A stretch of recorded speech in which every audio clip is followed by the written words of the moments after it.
maybe slight differences. There are 1 or 2, 3 different versions. The 7 questions are these. What is bondage? How does it come about?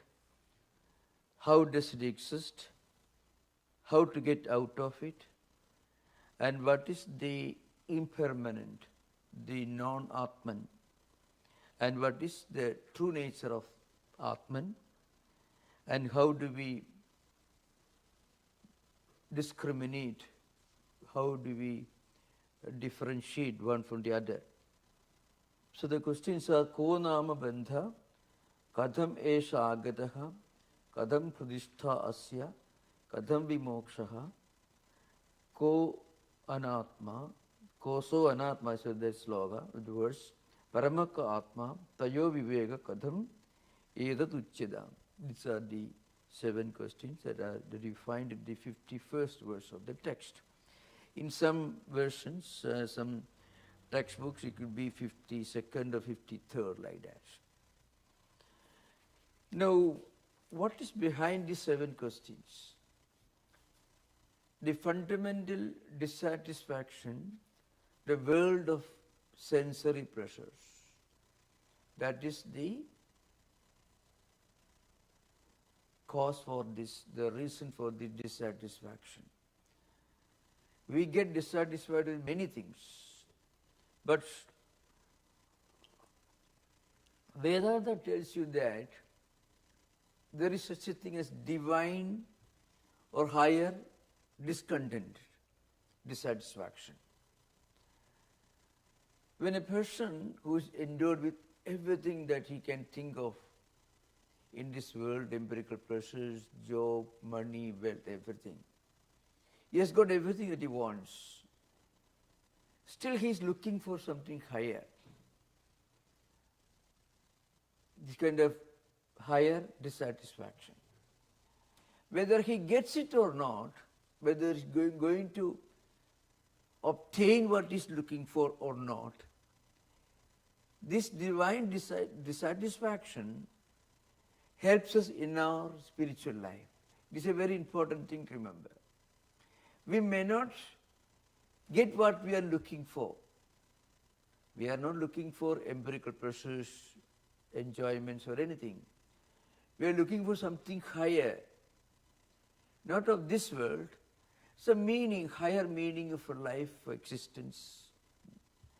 Now, without this higher desire for something transcendental, you cannot become a great philosopher, a mystic, a poet, a singer, a musician or anything. Because what's the use of singing, what's the use of becoming a great painter if you're happy with what you eat? Big house, money, wealth, that's enough. So you don't take to painting. You don't take to music.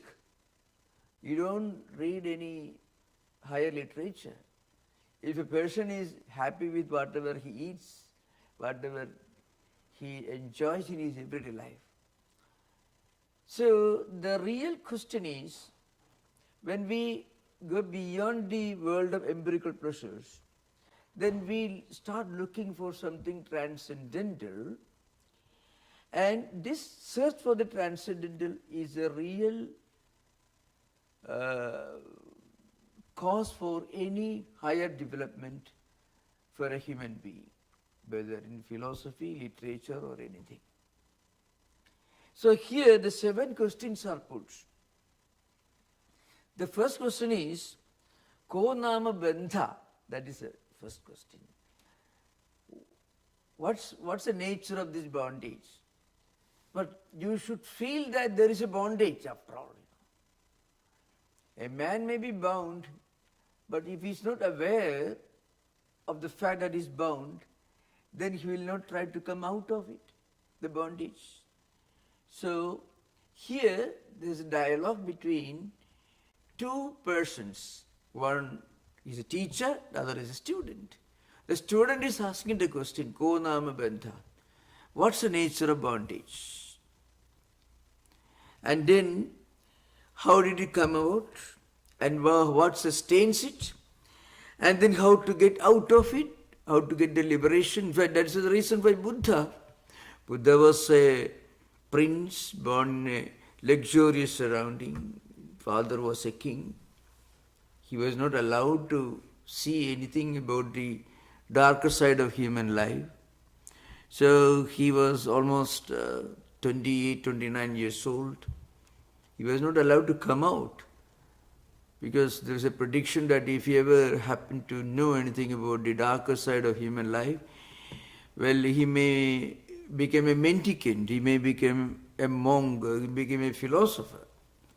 So his father didn't like that. His father wanted his son should live a luxurious life. Every father does it. So he was not allowed to come out. One day he came out, he was being taken for a ride in the capital town, and then he found a dead body being taken to cremation ground, a sick man lying somewhere, an old man sitting helplessly in a street corner. And then he found the face of a great philosopher, a king, who was always happy. He had no worry on his face. So 3 visions of the darker side of human existence: pain and worry and tragedy. And then another picture. That triggered this ambition to understand the meaning of human existence in Buddha. Without a little bit of that desire to know something higher than what we normally encounter, you won't be able to enjoy this class, because there is no entertainment, no joke here, nothing eye-catching in this class. So, that's why a great man like Tolstoy started a great masterpiece, War and Peace, or Dostoevsky, Brothers Karamazov, so Shakespeare. Shakespeare is a little different because you are enjoying Globe Theatre, where people were eating nuts, ale drinking, nut cracking crowd. But Dostoevsky was different. Tolstoy was different. So what I mean to say, this higher ambition, higher desire.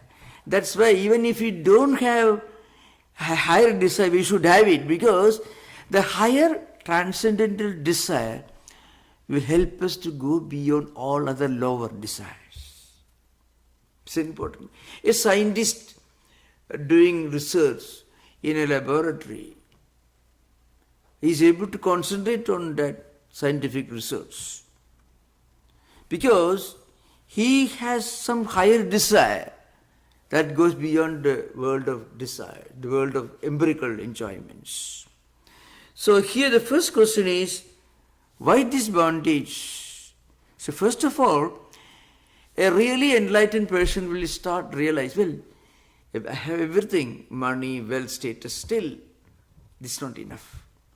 That comes only to highly evolved person. So that's why.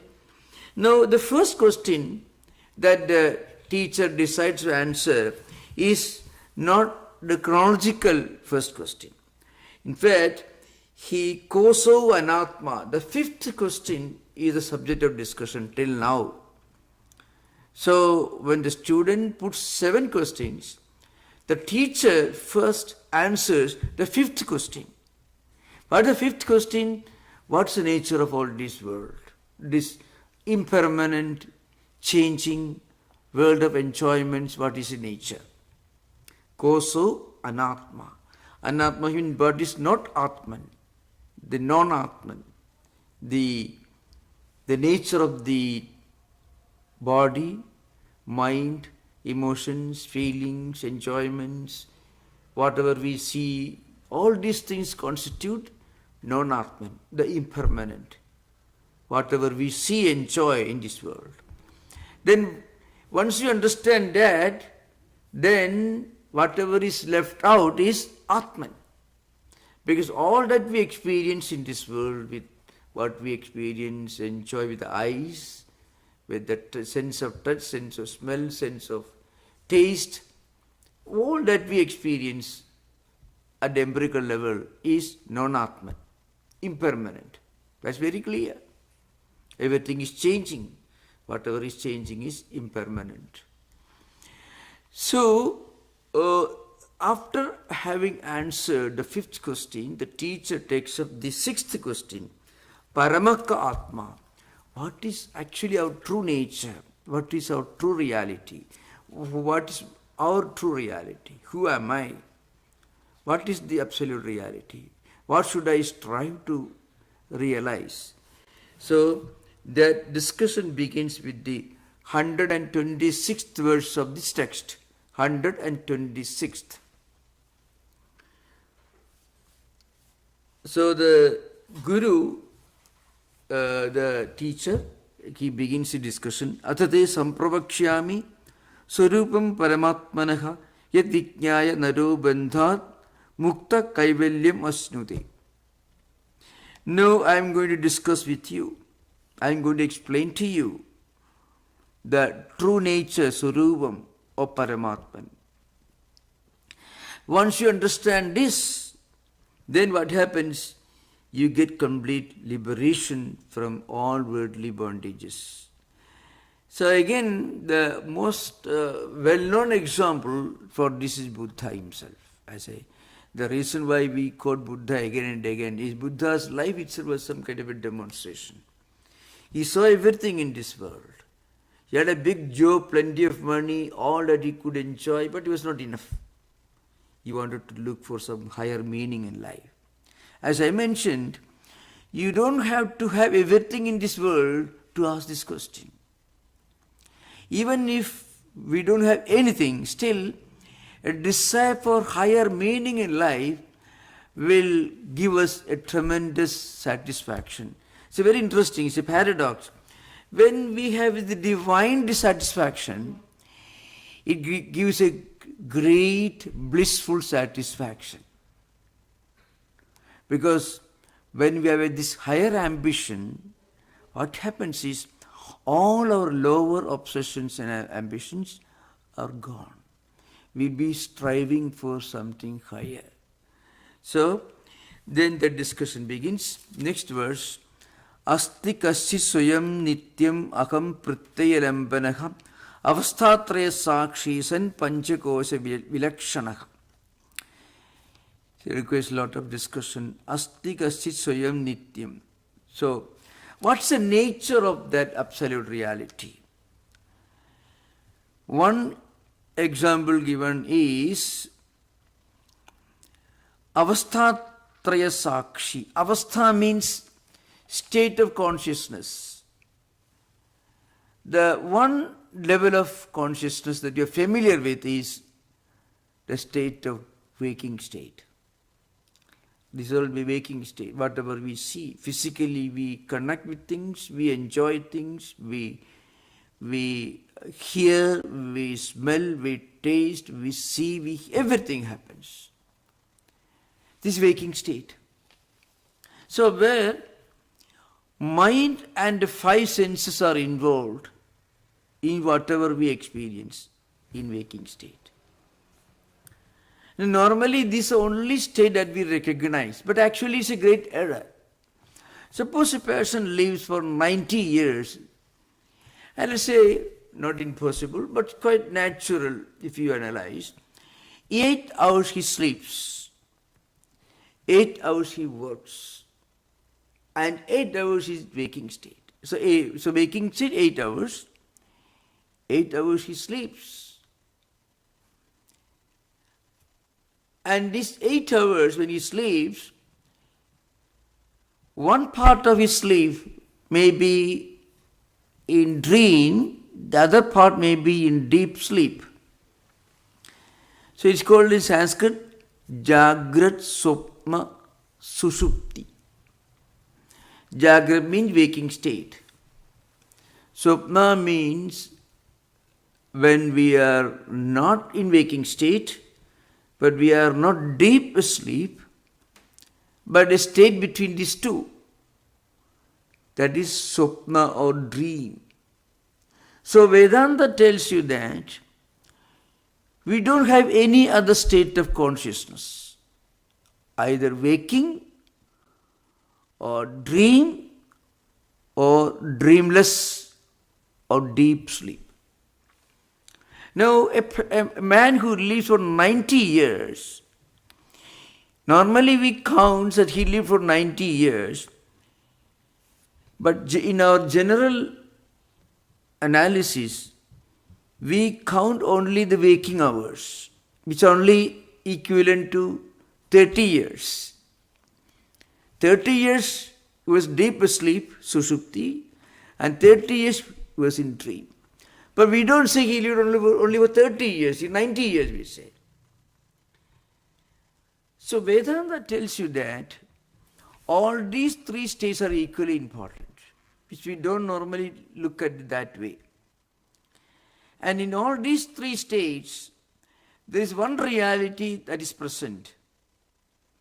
That is Atman as a witness. So Avasthatraya means three states of consciousness, three levels of consciousness. Avastha. Avastha means state of consciousness. Traya means three. Sakshi means witness.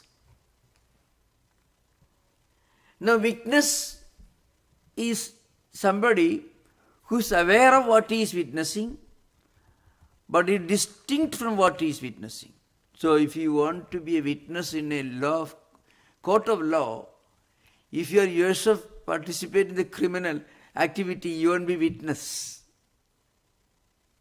You cannot be one of the accused. You should be innocent. But you should be aware of it. So awareness and non-involvement. These are two important characteristics of witness. You should be aware of what you have witnessed, but you should be non-involved in what you have witnessed. So Vedanta tells you that there is somebody who is watching when we are living in this world. When I am reading this book, there is somebody who is not my physical body, nor mind, nor intellect, nor any of these things, but the real me is watching me doing all this. So, in that sense, I am not reading. I am not sitting here. If I mean this witness, because that witness is totally non-involved, and that's our true nature. It's called Atman. Now, remember, we should not be once we study these things, we should know there are two levels of understanding Vedanta. One is Vedanta philosophy. The second one is Vedantic experience.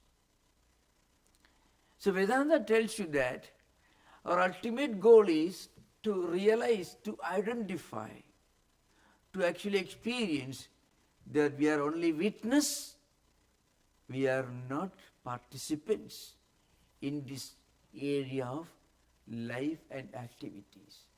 This is an important principle in Vedanta.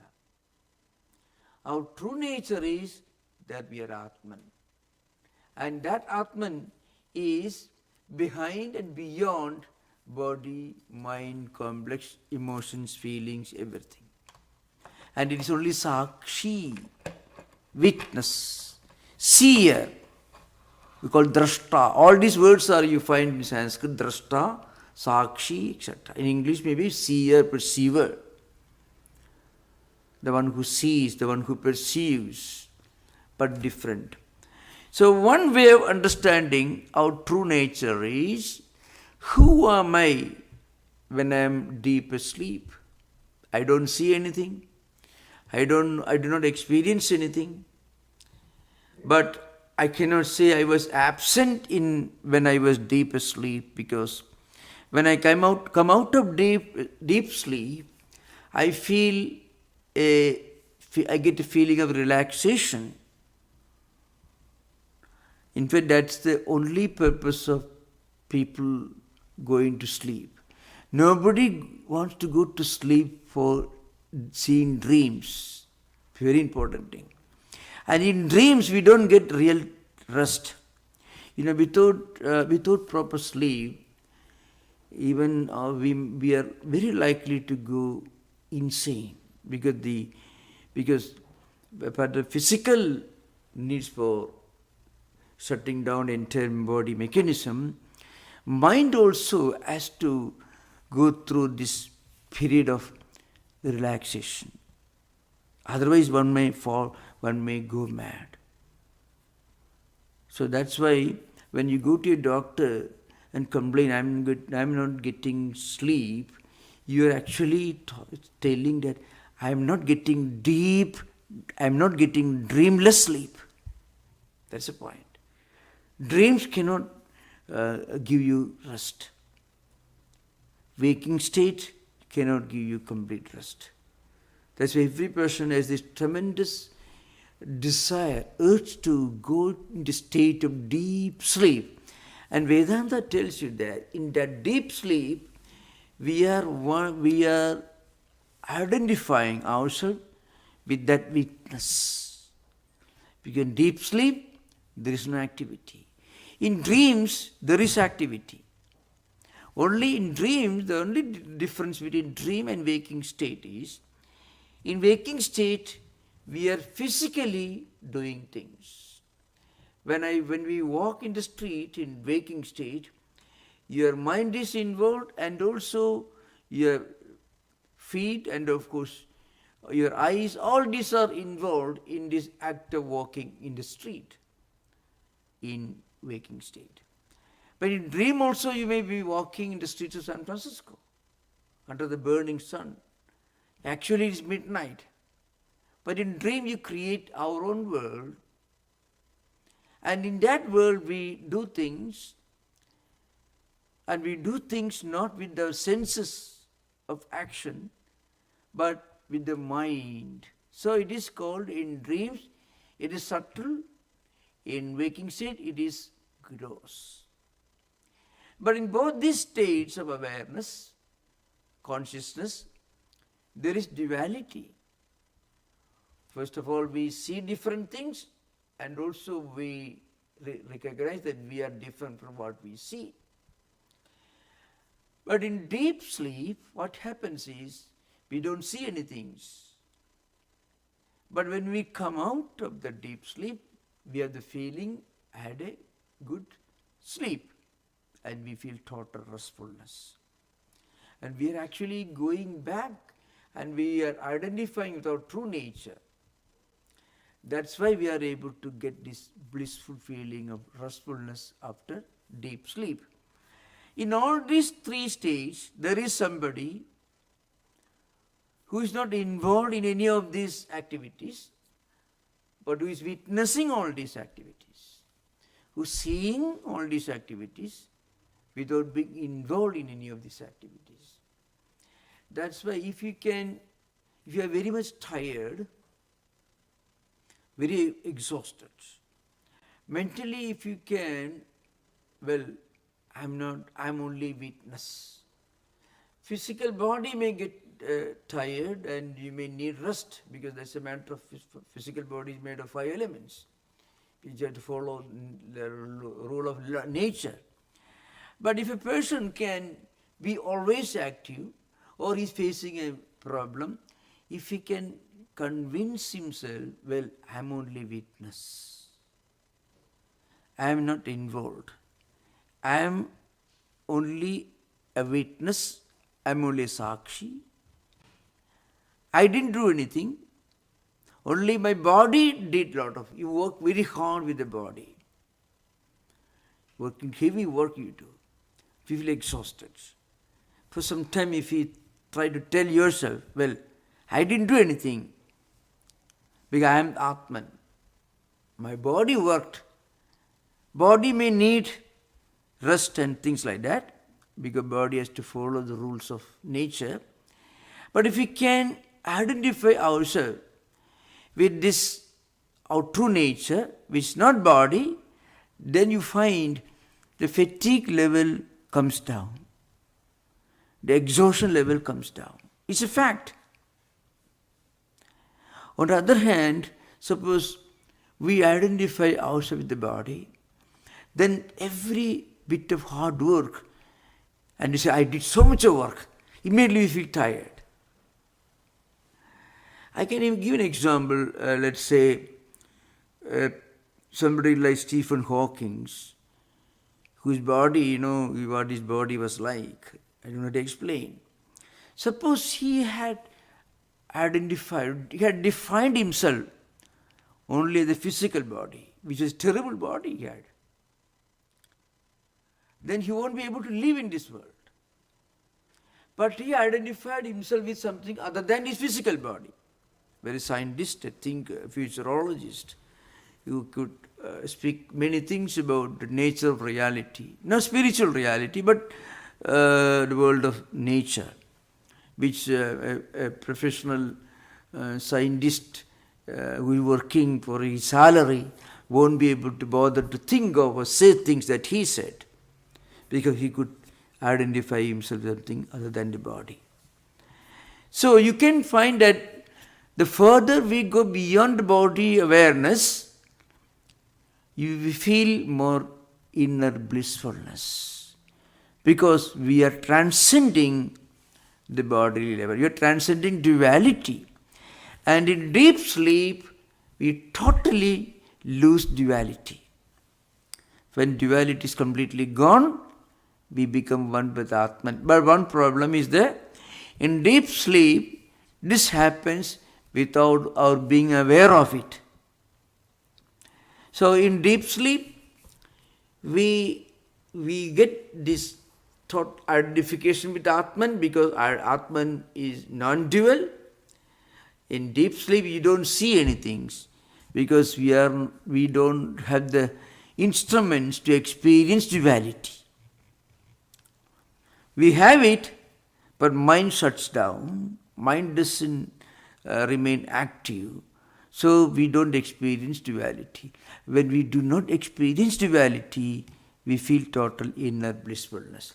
But this happens without our being aware of it. We had a good sleep. We feel that only when we come out of that sleep and when we are back in waking state.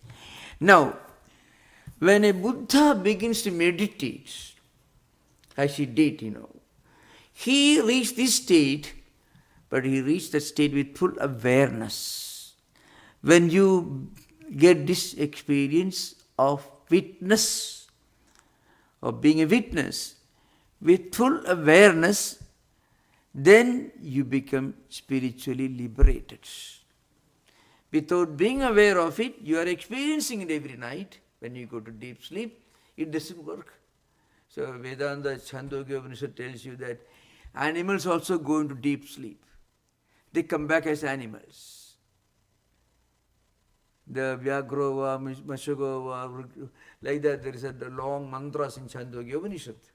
And different ways it comes like that. So one way of understanding Paramatman, that's our true nature, is this Paramatman is Avasthatraya Sakshi. It is the witness of all these three states. And that witness is called Turiya. This is Vishwa Taijasa Prajna. The experiencer in waking state is Vishwa. The experiencer in dream state is Taijasa. The experiencer in deep sleep or dreamless sleep state is called Prajna. In all these three states, there is the presence of ignorance, that is non-awareness. But when you go beyond all the three states, when you become the witness of that state, that is our true nature. This is the essence of Advaita. And another way of understanding this is Panchakosha Vilakshanaka. The 5 sheets are mentioned here. Panchakosha Vilakshanaka. So, Panchakosha means 5 sheets. That is Annamaya, Pranamaya, Manomaya, Vijnanamaya, Anandamaya. So, according to Vedanta, there are 5 sheets. One is bodily sheath, then the sheath of vital airs, then the sheath of mind, the sheath of intellectual, and a blissful state. So these are 5 sheets. In a way, if you want to know what exactly this sheet implies is our own awareness. Here I should describe another important doctrine of Vedanta. In Advaita Vedanta, the reality is perceived from 3 different angles. The absolute reality, the empirical reality, and the conceptual reality. That is Paramarthika, Vyavaharika, Pratibhasika. So, the absolute reality, it cannot come into existence because it always exists. It cannot cease to exist because it always exists. And it doesn't undergo any change. And our true Atman is the absolute reality. So here one should remember that Vedanta is not classifying reality into 3 categories. That's totally a misunderstanding. These are 3 levels in our own spiritual evolution. This is an important point, remember. Frequently, when we study Vedanta scriptures, the scripture will tell you something. But what those scriptural statements imply may not be exactly what those words mean literally. So when we talk about the absolute reality, Atman, etc., that is in fact a level of our own spiritual evolution. At the beginning of a spiritual life, we cannot say, I am witness, I am Atman. You often find many YouTube videos. Your name is not George, your name is you are Brahman. So you cannot change name like that. You don't become Brahman by changing your name into Brahman in your identity card. It doesn't happen like that. It is a state of our own spiritual evolution. It's an important point. At the early stage of our spiritual evolution, we have to think of God, one absolute reality, a divine entity who listens to our prayers, whom we can approach, who is full of compassion, understanding, who is like a father and rest of humanity as children. Remember, a compassionate father. Not a father who tells you, hey, you are my children, the others are the devil's children. No, no, no. That kind of distinction cannot exist in religion and spirituality.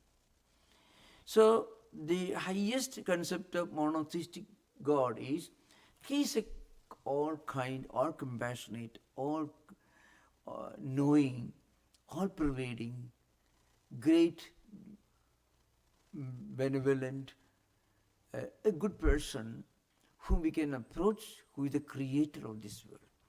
This is perfectly understood in Vedanta and recognized in Vedanta, absolutely. And we go to a place of worship, we pray to that God, we have problems, we request for fulfilling our expectations and ambitions, perfectly okay. Nothing wrong in it.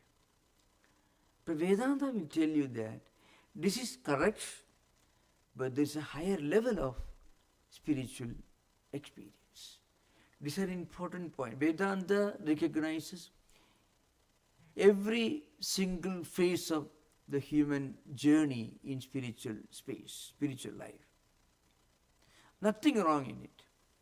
That's an important thing about Vedanta. Because when a human being prays to some transcendental celestial being whom he cannot see, but whom he considers to be a superior being, a controller, a creator of this world, is perfectly okay.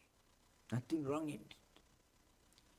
Now, the problem arises when we define that God as our God, who can be approached only in a specific manner, who has just one book, who listens only to one language, who speaks only one language.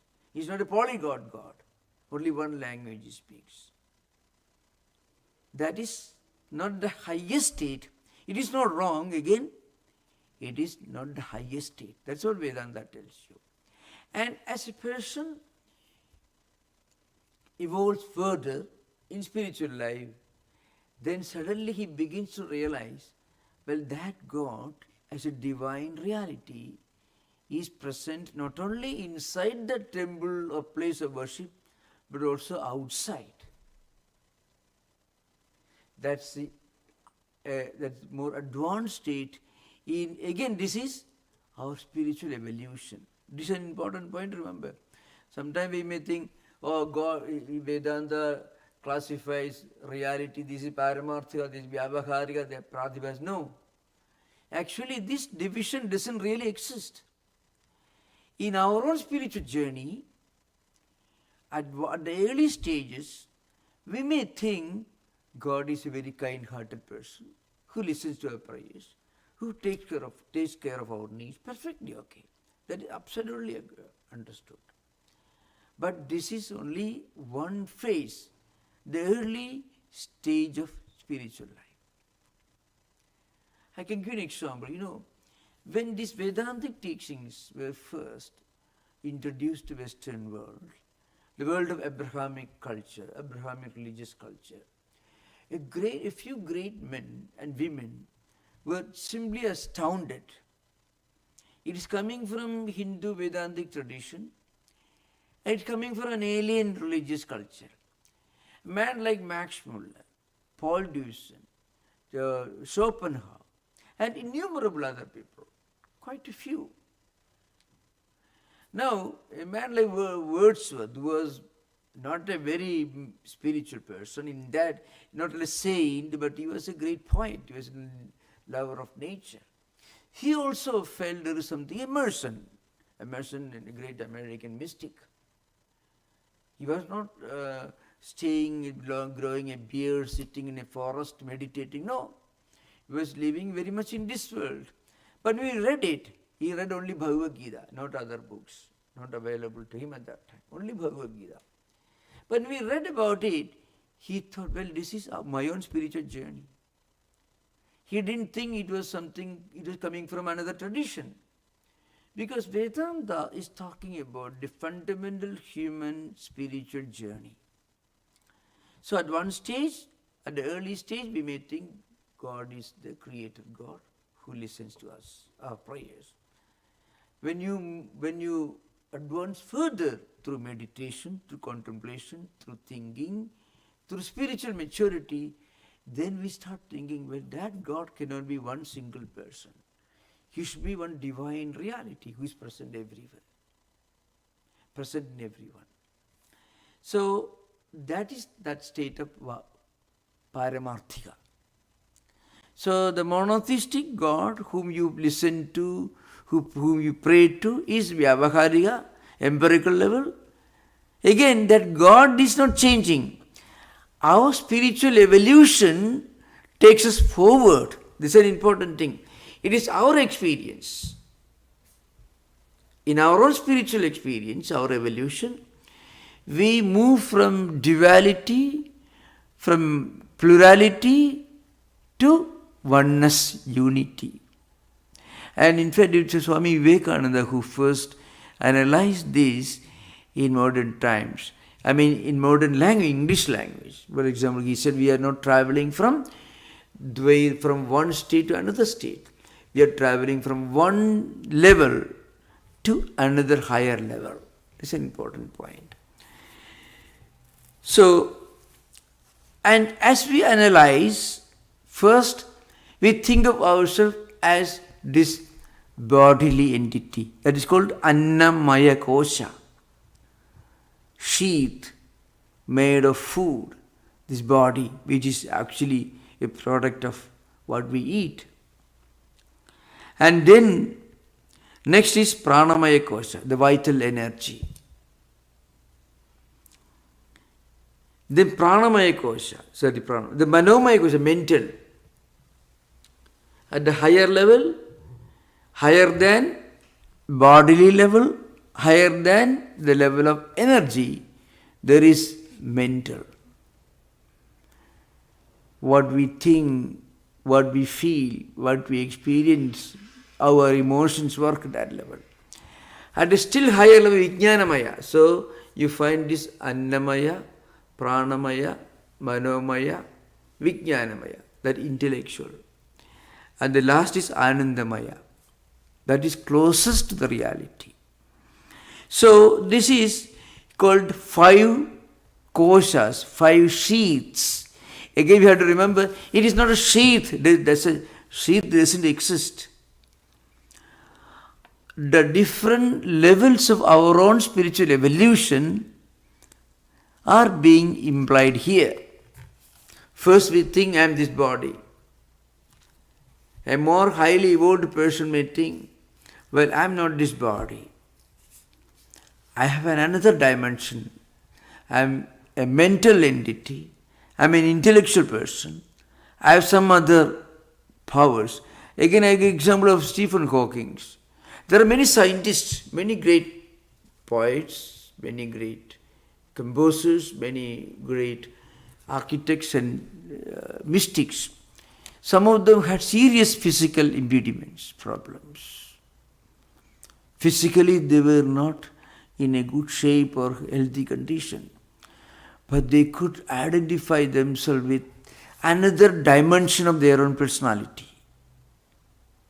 See, if suppose a person who has very serious physical problems, but he's a great thinker, he's a mystic, he's a philosopher, he's a poet, you find sometimes, even in modern time, in 20th century, the hippie movement, all you find people going in rags. Actually, in a way, it is a classic example. People don't interpret it that way. When Beatles' music and transcendent meditation, I don't say it is entirely Advaitic or anything, but the point is total disregard for the physical appearance, totally disregarding the physical difficulties. You may wearing rags, don't take bath. Many of them never took bath. In fact, when I was growing up in India as a student, I have seen many of them. They were certainly not very punctual in taking bath or anything. But some of them were highly educated people, very, very well educated people. Some of them poets, some of them were scientists. They took the growing long beard and long hair. I don't think they were well-dressed gentlemen going to the members of the House of Lords, something like that. They were very ordinary people, but highly educated, great poets, great scientists, great musicians. Total disregard for physical appearance. You know, that is one example of a person transcending the physical dimension of human personality. That means going beyond the Annamaya Kosha, up to Manomaya Kosha or Vijnanamaya Kosha. Great thinkers. Well, I am going to, right now we are discussing Mahabharata. Every Sunday, 6 p.m. we have this Mahabharata class. It's a Stanford Hindu Student Association sponsored program. So we have a very big group now. It's an online event, 6 p.m.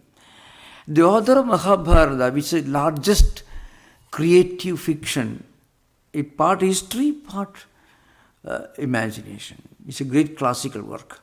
More than 100,000 verses. The writer, the author was remarkably ugly looking. Vyasa. His description is very short. Not a well-dressed person, not very ugly looking person, but is the greatest author. Vyasa. So you find at different levels, human beings, very educated people, very intelligent people, trying to transcend the physical, the superficial. So that is an example of going beyond Annamaya Kosha and then Pranamaya Kosha. Because they could reach the Manomaya and Vijnanamaya.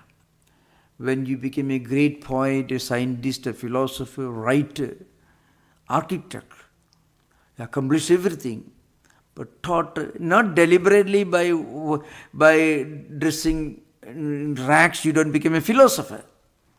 Demosthenes is a great Greek philosopher, another example, in ancient Greece, who used to, is a good example. There are many such examples in ancient times. So, going beyond the physical, going beyond the annamaya, the physical sheath, the sheath of the body, the ability to look beyond the physical aspect of human personality and reaching the intellectual and mental level. If you are a scientist, immersed in research, as a seeker of truth, then you should have reached the Vijnanamaya Kosha. You should be able to identify yourself with the world of science, world of scientific research, other things. If you are a great musician, a poet, the world of ideas, imaginations, you should have certainly transcended the physical dimension of human personality. And the highest is Anandamaya Kosha. We transcend all other four levels, you become one with the eternal reality. So, Vedanta tells you that this Atman is Panchakosha Vilakshanaha, distinct and different from all these five sheets. Panchakosha Vilakshanaha means distinct and different, totally separate, distinct and different from the five sheets. Then, distinct and different from all the three states of awareness, Avastatraya, Sakshi. Sakshi means witness. If you are a witness, you should be distinct from what you have witnessed, non-involved, but aware of it. So these are two important ways of understanding Paramatman. One is Avastatraya Sakshi, the witness of the three levels of consciousness or awareness, the waking, dream and deep sleep states. And again, distinct and different from the five sheets, five dimensions, five levels of human personality. Again, it's a matter of human experience. When a person meditates, when he becomes more and more introspective, he ascends from Annamaya Kosha to Pranamaya Kosha, Manomaya Kosha, etc. Now we can have interaction. You are most welcome with questions. Thank you.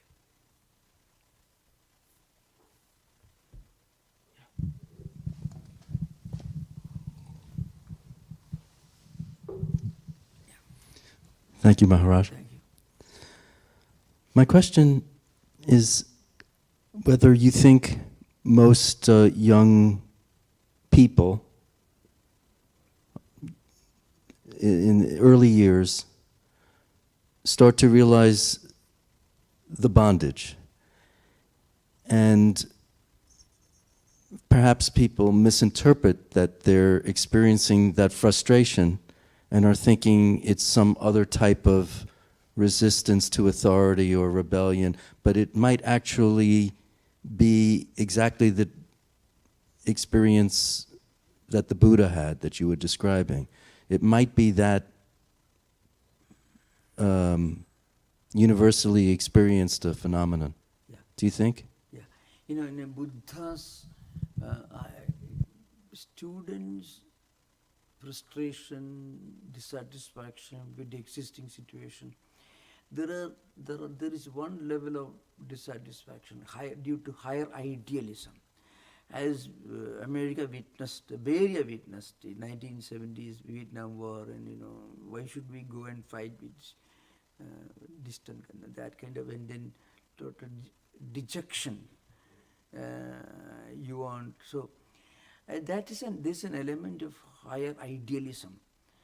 In fact, there is an element of the same discontentment that Buddha had, dissatisfaction, which was in the name of higher idealism, not desiring to be involved in violence as part of the war effort. They were drowned, and people left America and went on pilgrimages to Jerusalem. There are many stories, in fact. That's possible only in a society where people could identify with some higher ideals in life. That's a very important thing. Buddha's dissatisfaction is called parinama dukkha. So in the Patanjali Yoga Sutra, there is one Parinama Tapa Samskar Dukkaihi Gunavrutti Virodhacha Dukkhameva Sarvam Vivekinaha.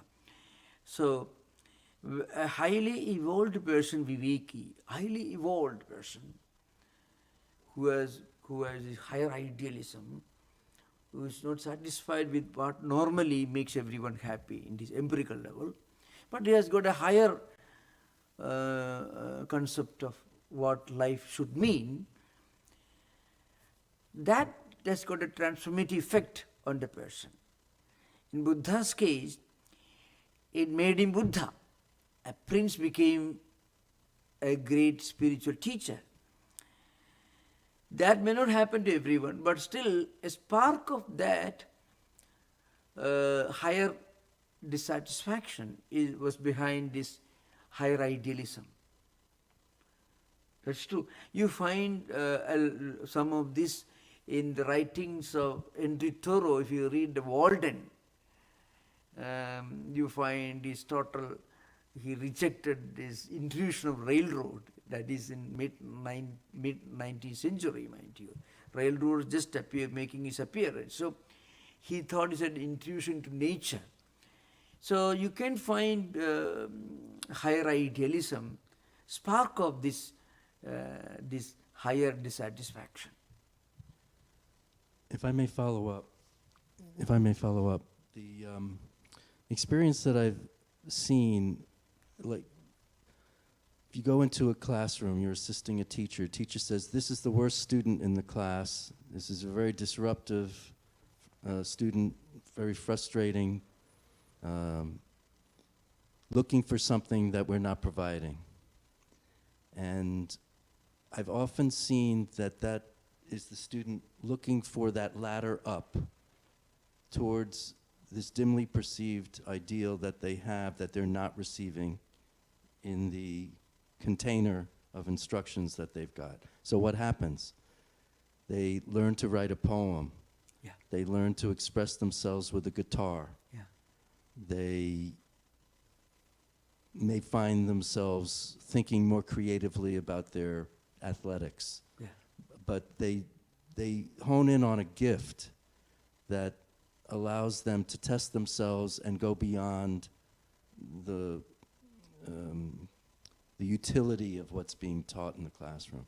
And that, I've seen it so many times where the student that's been shortchanged of something artistic, of something creative, Absolutely. flowers. Yeah, yeah. So that's the problem when they cut those programs in the schools, thinking that those things in the humanities are expendable.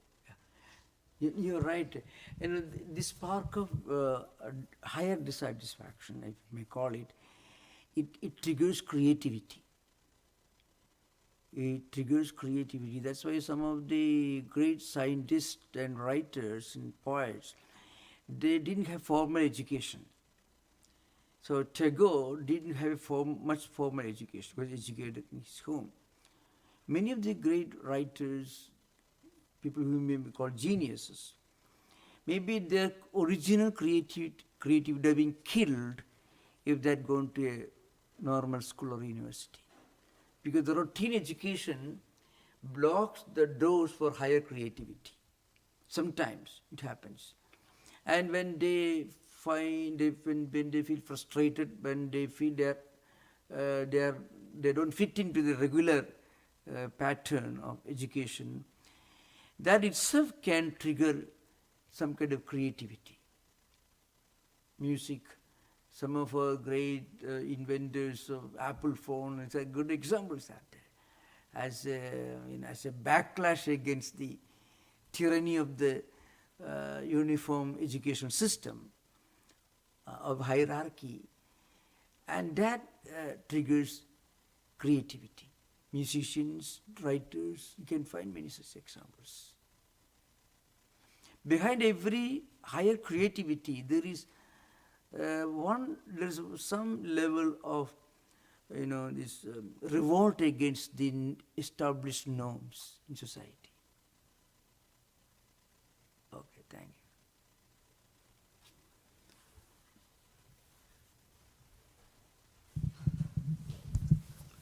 Thank you, Swamiji. I was wondering if you could help clarify finding a balance between this divine dissatisfaction, this idealism, versus what the Yoga Sutras would talk about with santosha and contentment. Santosha. Yeah, how to have this balance of Yeah. this higher idealism with this idea of contentment. Yeah, yeah. Santosha is one of the niyamas. So, Shaucha, Santosha, Sapatswa, Dhyayi, Sapanithana. So, these are qualities that one needs to acquire and get established in before you take to higher yoga like pranayama, asana, pranayama, pratyahara. Before you take to advanced levels of yoga, one should get established in santosha, contentment. If a person is not fully established in contentment, and then if he indulges in pranayama, higher activity, which creates energy, it triggers higher energy. Before that, one should be fully established in contentment. Otherwise, it can lead to possessiveness, greed, and too much of ambitions. Many people who become extremely ambitious, extremely hyperactive, even those who take to yogas, pranayama, without any contentment, that can be problematic. So here, what we are talking about, divine dissatisfaction or higher dissatisfaction, is not opposed to santosha. It is a natural turning point that comes in a person's life when he is not happy with what is available in society, what he experiences in society, because he has a higher ideal in his mind. He wants to achieve something higher than what is normally found in social situations. So that, again, as I mentioned, that triggers creativity. He is exploring the world of nature. He is looking for something that could satisfy him. So that doesn't lead to greed or anything. But in Yoga Sutra context, Patanjali makes it very clear, not Patanjali, Sutra only, but Vyasa and other commentators make it clear. Shankaracharya's Vivarana, based on Vyasa Bhashya. It means clear that unless a person is fully established in yamas and niyamas, if he practices asana, pranayama, pratyahara, etc., without being fully established in yamas and niyamas at the early stage, it can lead to negative consequences. I think I explained this. Somebody who is not established in ahimsa, if he acquires lots of mental energy, he may become a violent person. Somebody who is not established in asteya and aparigraha and santosha, if he acquires lots of mental power and concentration, it can trigger extreme greed, possessiveness.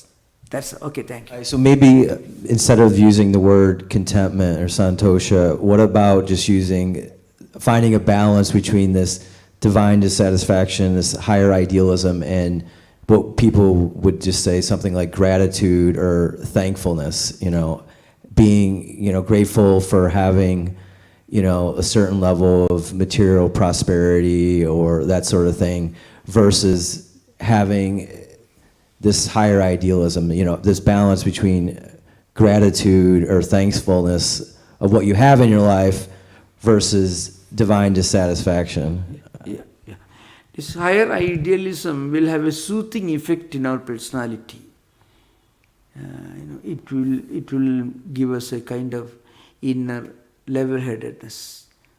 Any higher ideal, if we can have in our mind, in our pursuit of different goals in life, it will have a soothing effect. So it's a gratitude.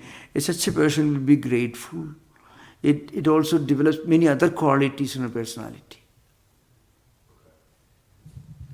Another different question, if possible, if I could ask, if the difference between Anandamaya Kosha and the Atman, because Ananda, at least from my Yeah. limited understanding, is Yeah. sort of Yeah. bliss, and I know they talk about Satchitananda. Yeah. How does Anandamaya Kosha different from Atman? Yeah. Anandamaya Kosha is the closest to Atman. So Anandha Deva Imani Bhudani Jayandi Anandena, you find Taittiriya. So Anandadhi Imani Bhudani Jayandi, etc. You find here. So Anandamaya Kosha is the closest to Atman. Annamaya Kosha is the farthest. The extreme outer shell is Annamaya Kosha, and the extreme inner sheath is Anandamaya Kosha. But Atman is even beyond that. That's why it's called Panchakosha Vilakshana, means distinct and different from all the five senses, all the five sheaths, five coverings. But there again I mentioned, these are 5 levels of our own spiritual journey. Frequently, when we don't make this clear, people may think like there are sheaths are there in their body. And they may, just like, the Kundalini is portrayed in some books like a serpent. So there is a snake in our body which moves upward, Again, to give an example, these are metaphors and allegories, examples, which went to teach certain things. So when you read translations, suddenly we feel the Atman is beyond and distinct from the 5 sheets, without making clear that the 5 sheets are not sheets as we understand English language. The 5 levels of our own inner spiritual journey. As you go deeper and deeper, we go deeper and deeper within and within until we reach Anandamaya Kosha. So behind Annamaya Kosha, there is Pranamaya Kosha.